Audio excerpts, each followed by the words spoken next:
முடயோகம் aunty யோகம் அப்படின்னா என்னன்றதை பார்க்கலாம்.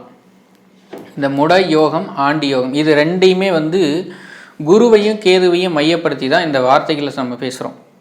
குருவும் கேதுவும், இந்த குருவும் கேதுவும் எவர் ஒருவருடைய ஜாதகத்தில் இணைஞ்சிருக்குதோ அதை நம்ம முடயோகம்னு சொல்லலாம் அல்லது ஆண்டி யோகம்னு சொல்லலாம். ஏன் அப்படி சொல்லணும் அப்படின்னா, முடயோகம்னு ஏன் சொல்கிறோன்னா, அவரை முடக்கி போடுறதுல மிகப்பெரிய ஒரு வல்லமையான ஒரு கிரகம். எந்த ஒரு விஷயத்தையாக இருந்தாலும் சரி, முதல்ல ஒரு மனிதனை முடக்கணும் அப்படின்னா, ஒன்று உடல் ரீதியாகவும், ரெண்டாவது பொருளாதார ரீதியாகவும். இந்த ரெண்டு விஷயத்துலையும் கை வைக்கிறது இந்த குரு கேது சேர்க்கை.